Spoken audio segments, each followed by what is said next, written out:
Hello everyone and welcome back. Now, over the past couple lectures, we've been introduced to some of the fundamentals of chaotic dynamical systems, particularly in one dimension. We've seen things like period 3 implies chaos, we've seen Lyapunov exponents, we've seen the definition of chaos according to Bob Devaney. But what I would like to introduce in this lecture is the one and only two-dimensional dynamical system we're going to look at. And the reason I want to look specifically at a two-dimensional dynamical system is to look at a chaotic attractor. That is an invariant set that in this case is going to have a fractal structure. Okay, so the map that we're going to look at is what's called the Baker's map. Now, the Baker's map is not something that arises naturally, that comes from, from maybe a Poincaré map or something related. This is very much, a created mapping in two variables. As I said, it's planar, x and y. It's a function from the plane back into itself. And it has this piecewise definition, 2x for the first component, and then y over 3, so it's linear. And that's when x is between 0 and 1/2. Let's leave this open. And then also, it's going to be 2x minus 1 and y over 3 plus 2/3 when x is between 1/2 and 1. Okay, so it's a piecewise linear function. It is just sort of like a tent map. In fact, actually, it's very, very simple to see that the x component, so notice, the x component completely decouples from the y component here, right? And essentially, the x component, so x component of f is, well, it's just this function that takes x to 2x mod 1. Now, we've studied this mapping before. We actually proved that it is chaotic. Remember, this is just the circle doubling, or the angle doubling map that we saw in the complex plane whenever we turned it into, in our case, we had a modulo 2 pi, but nonetheless, it's exactly the same if you just rescale space. So what does that tell us? Well, it tells us at least the motion in the x coordinate here is chaotic, right? It's functioning completely independent of what y is doing, right? And it's functioning as a chaotic map that we've already seen, right? This is just this function, this sort of sawtooth function like this. It takes the interval 0, 1 and maps it back into itself twice over, right? So the question is, what does the rest of the mapping do, and how can we understand particularly this sort of entrained motion in the y coordinate, where yes, it looks like it's sort of behaving independently, but of course this piecewise structure is guaranteeing that whatever happens in y is determined by what's happening in x, okay? And remember, chaotic in x, that means you sort of have this implicit chaotic dependence in y, okay? Well, the first thing that we're going to notice here is that f is this is a function from the unit square back into itself, okay? So we've already seen it with the x coordinate. Now, we're going to restrict the y coordinate as well to just be in the unit square, okay? So then the question is, what does this actually look like? Well, taking the unit square into itself, let's see what happens when you do one application of this function. So here I'm going to use a couple different colors to highlight what can happen. So, okay, here we go. So here's my unit square. So, and then let's use this pink. Now what I'm doing here is I'm dividing the unit square into two equal portions. So here's 1/2 in the x coordinate. Here is 1. Here is 1, and here is 0, okay? And so this divides the unit square into two different components. And then what we know here, or what we can show, is that an application of the mapping f, here's what it results in, okay? So let's actually think about this for a second. Where will A go? Well, A has x coordinates between 0 and 1/2 here. Okay, so that means we're in the first component. Now what happens is everything in 0 to 1/2 gets doubled. So we stretch all the way across. The x coordinate is going to stretch now all the way across from 0 to 1. And this y value is going to get contracted by a factor of 1/3. Okay? So that piece that was over here, here's now 1/3. And then, similarly, this line at x equal to 1/2, it also gets contracted by a factor of 1/3. And so the result here is that my region A gets stretched in the x direction and compressed in the y direction. Similarly, let's think about what happens to the region B now, okay? So similarly, this 1/2 to 1 component is going to be stretched over the entire interval 0 to 1. So it gets pulled backwards. Again, this modulo 1 piece right here. So it gets stretched over the whole interval. So again, I get this piece. But now the y value is being shifted up to 2/3. So shifted up to 2/3. And I am adding 1/3 of y to this thing. Okay, so it's actually going to take me all the way up to 1 here. Okay, and essentially this line right here, when x is equal to 1, again, this thing is going to get shifted in the y direction by 2/3 and then compressed by 1/3.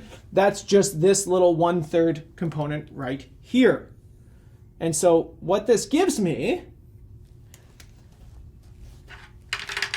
is that what were 2/2 of the entire unit square now make up only 2/3 of the unit square. And they got stretched in the x direction, both of them. And then they got compressed by 1/3 in the y direction and folded on top of each other. So why do we call this the baker's map? Because it's like making dough. You're stretching it and folding it over itself. Stretching it and folding it over itself.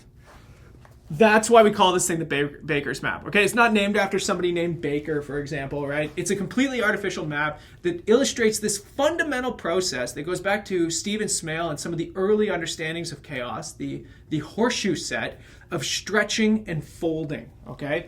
So that's how you should be thinking about this. Now, in our quest to understand this dynamical system, right, the iterates of the mapping F, we want to understand what's called the attractor. Now, what is the attractor? The attractor is the set A, which is the intersection of all iterates of the function Fn, f on the unit square, which really is just the limit as n goes to infinity of all of the iterates of f on this unit square. Okay, so what does that mean? That means that, remember, I took a and b right here and it transformed into a and b right here. Now I can ask what happens to this transformed a and b under f again. Try and draw it, right? And then take those pieces and what happens to them again. So whatever's left over at the very end, right, wherever this leads to, that is what we're going to call the attractor of this dynamical system. Okay? Now, the first question one might have is there even anything left, right? We can see that maybe the x direction is getting stretched, but the y direction looks like it's kind of disappearing, right? It's shrinking by a factor of 1/3 at every point or at every iteration. So what could possibly be happening with the y variable and how do we understand it? Well, let's look at something here.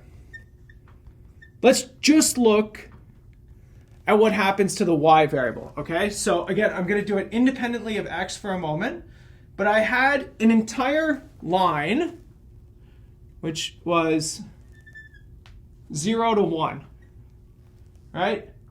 And I'm going to call that C0. That's what I started with, okay?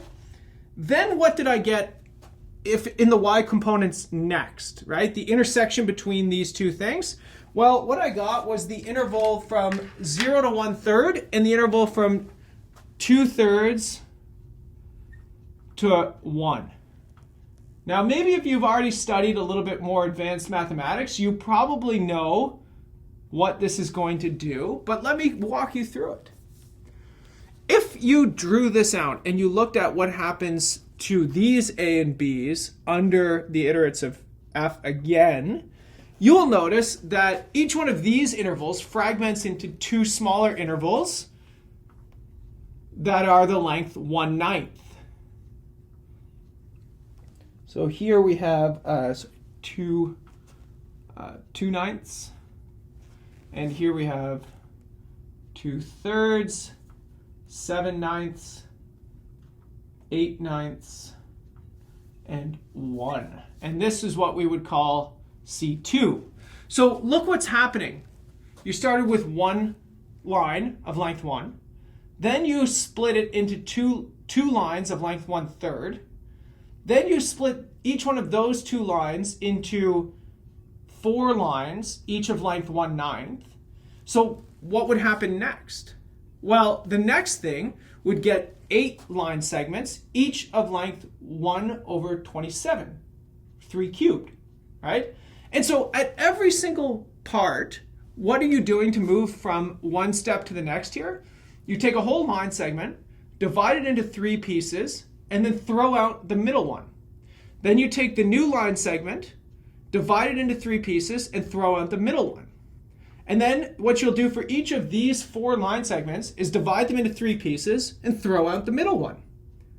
Now, what you can see here is that the nth iterate consists of 2 to the n intervals, and each one of them has length 1/3 to the n, right? 1/3 to the n, right?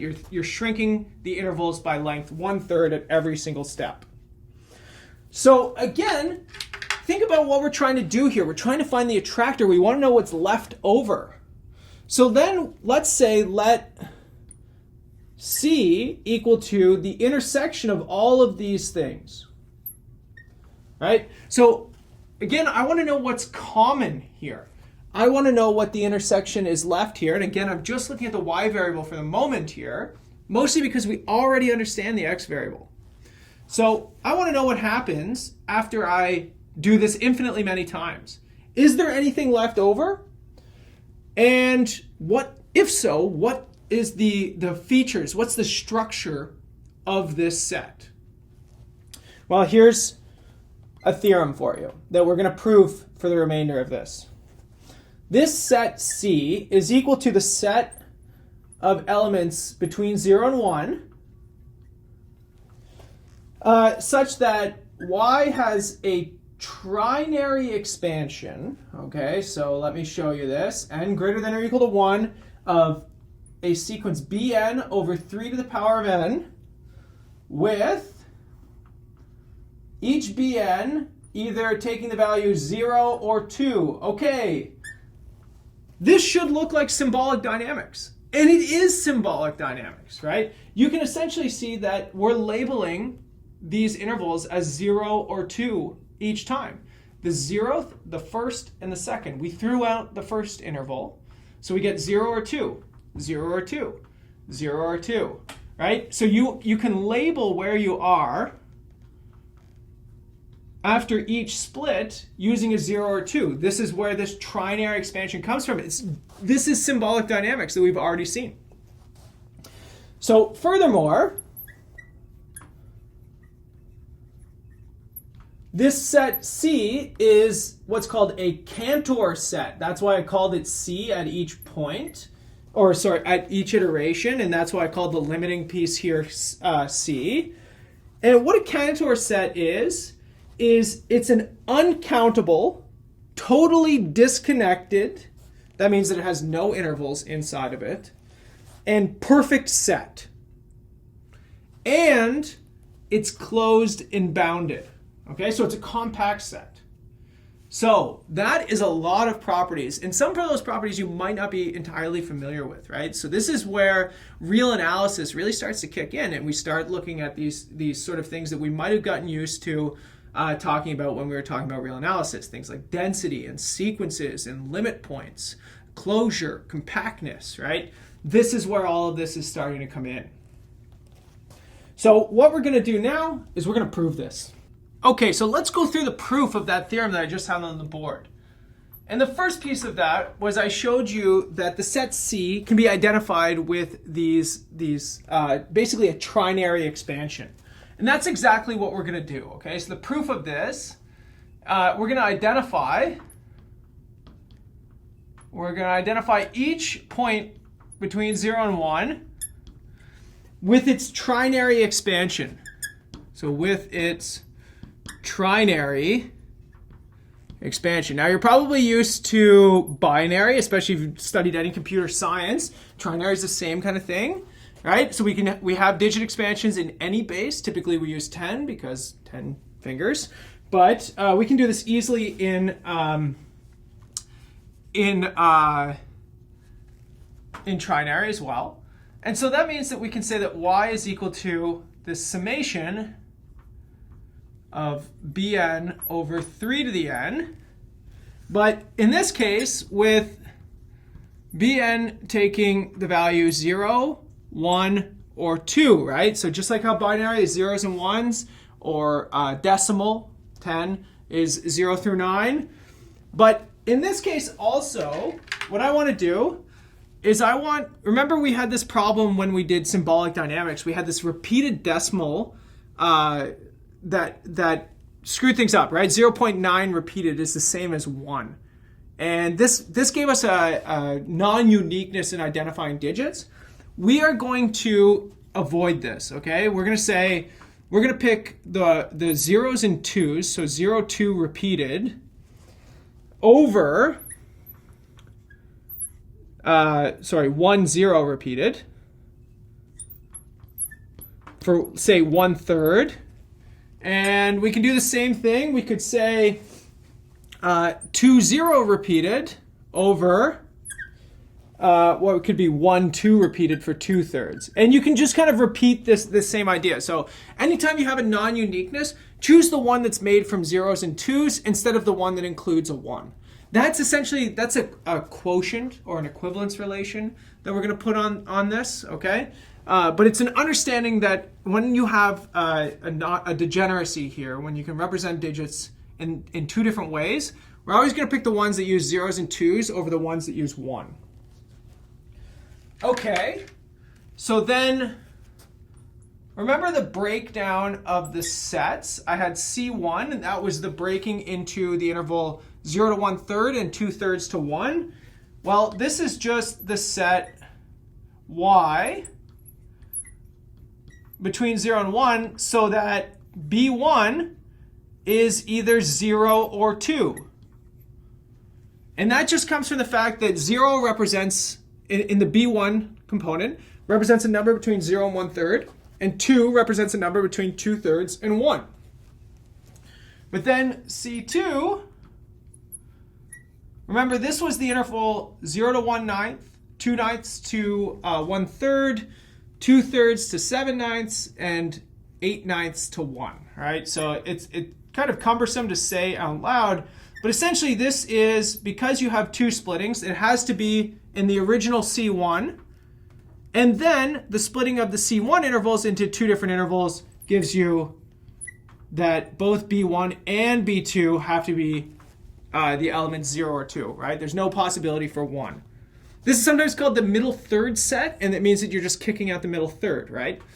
And so obviously you can just see that taking the limit as n goes to infinity, you can just sort of do this iteratively, and you find that this is the set y, so that each bn is in 0 and 2 only. And that comes from the fact that at every single iteration, at Cn, the first n elements of this expansion are either 0 or 2, right? So just sort of taking that limit, you can very easily see this. And again, it's a symbolic dynamics computation, right? It's the same sort of symbolism that we used for the interval 0 to 1/2 and 1/2 to 1. Okay, so what else? I'm going to show you that this set is uncountable, okay? Well, let's suppose C is countable. Okay, that means that I could enumerate, perhaps in an infinite way, the elements in this set. Right? So I can identify them with the natural numbers. I can count them. So that means that I could arrange these numbers in a sequence, an infinite sequence, but it's still, all the points in C could be arranged in a sequence. And so if you're familiar with proving that things are uncountable, you probably have done this when you show that the real numbers are uncountable. Basically what you do is you assume they're countable, and then you find something that's not in the sequence, right? It's a classic example. It goes all the way back to Georg Cantor. That's exactly what we do. So from part 1, we can write, well, what do we write? Each one of these yj's that make up the set C, right? We said C is just all of these trinary expansions. We could just write each one of these as an expansion. For each value of j, there exists an expansion with this trinary representation. Okay? So it's a double sequence. It's a sequence in n and in j now. And so now, and you can probably see how you do this, right? If you're familiar with Cantor's diagonalization argument, what you're going to do is you're going to create an element that's not in that sequence just by flipping digits. So let's let bn hat equal to, well, it's going to be 0 if bn n, so if n and j are equal to each other, again, it's the diagonalization argument. If this is equal to 2, and you're going to call this 2 if bn n is equal to 0. Again, just flip every element on the diagonal whenever you arrange this sequence, and then set y hat is equal to this sum of the b hats. And again, this implies that y hat does not equal to yj for all j, which implies that y hat is not in C, right? By assumption. And so therefore, C is uncountable. Okay? So this implies that this is not in C. Okay, so now we have a contradiction. Again, it's just Cantor's diagonalization argument. I just want you to see that the diagonalization argument here is done in trinary representation. You probably saw it done in decimal representation. But you can do the same thing in any number base, right? So that's interesting. So what do we have so far? First of all, I have a representation for every element in here just based on which side it winds up on when I split those intervals into two components, right? Then I also know that whatever's left in this set C is completely uncountable. So that's kind of interesting, right? This isn't like just a bunch of rational numbers, right? There's stuff in here that's very, very, very complicated. There has to be some irrational numbers in here because it's an uncountable set. So what else can we show about this thing? Well, let's show that this thing has no intervals inside of it, okay? So C is totally disconnected Okay, so from a topological standpoint, to say something is disconnected, that means if you want to go from one point to another, you have to leave the set. Now, that means, in this case, that there is no intervals contained in this thing. Well, let's look at this. Let's look at the length of the set C1. This is equal to 1/3 plus 1/3. Each one of the intervals is a third, so the length of C1 is 2/3. Okay, then the length of C2, this is going to be 1/9 plus 1/9 plus 1/9 plus 1/9, right? There are 4 intervals, each of length 1/9. And so what we have here is 4/9. And in general, the length of Cn is going to be, 2 to the power of n divided by 3 to the power of n. So this is 2/3 to the power of n. Okay, so after you do the cutting at every single stage, what you're left with is a bunch of intervals. When you take the sum of them, it's 2/3 to the power of n. But this goes to 0 as n goes to infinity.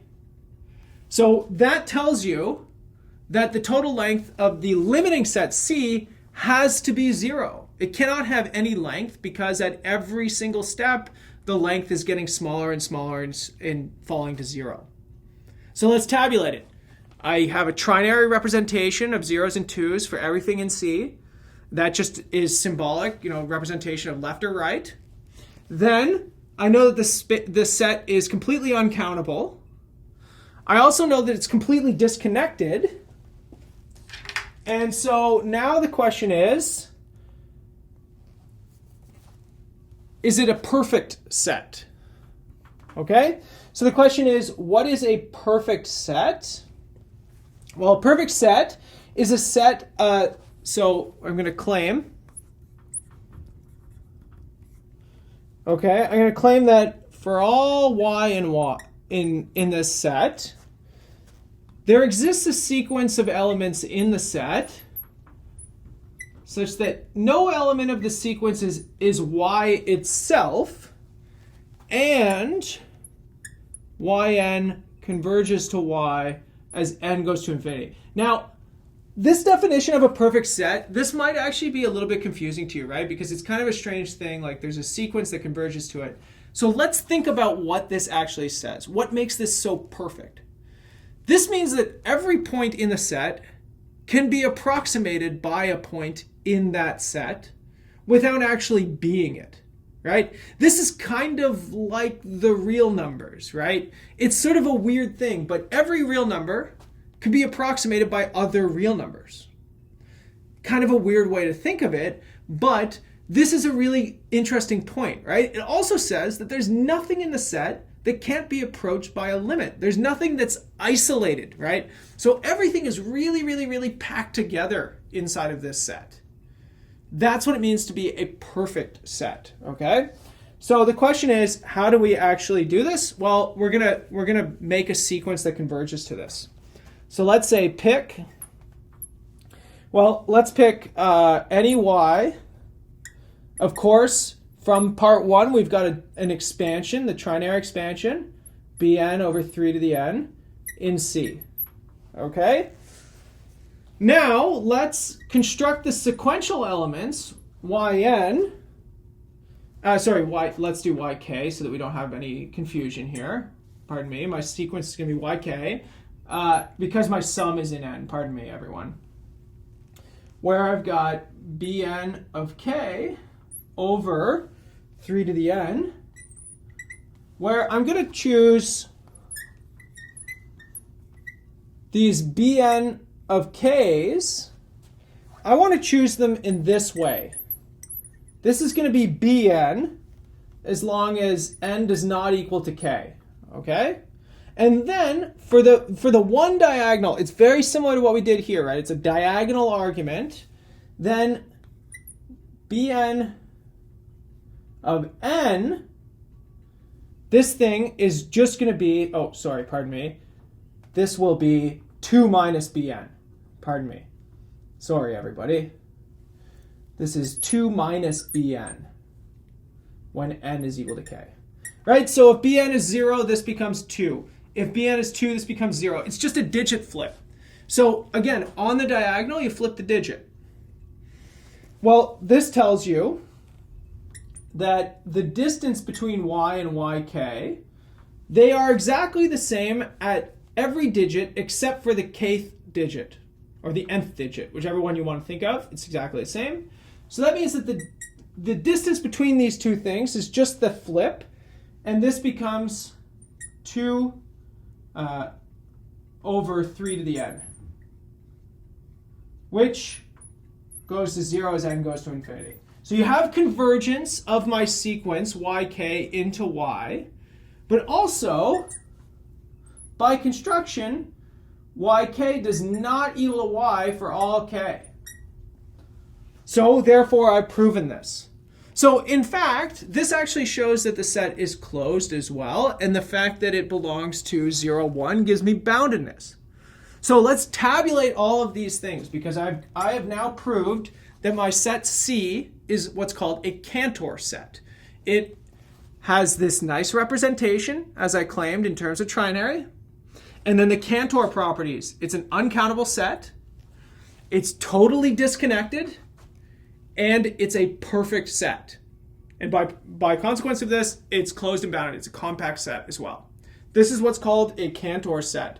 Now, trying to imagine what this thing looks like is going to break your brain, right? It is a fractal. It's a very, very complicated set, right? It's a fractal because it's self-similar. You have this same splitting. You take one interval, split it into 2, and then you split those 2 intervals into 2, and you split those intervals into 2, and you keep doing this down and down and down. And what's left over is infinitely many points, not even infinitely many, like more, right? Uncountably many.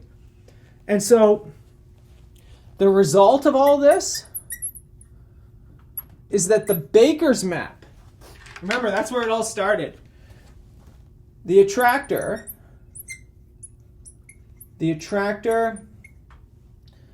A of F, the Baker's map, is given by, okay, well, in the x component, it's the entire interval 0 to 1. And in the y component, it's the Cantor set C, okay? So it has 2 components here. It's not two-dimensional. We'll talk about that in the next lecture. But the important piece here is this thing has, with area, 0, right? So it has no area. How do I know it has no area? Well, because there's no intervals in this thing, right? So it's a line crossed with something with no length. And that comes from this totally disconnected property.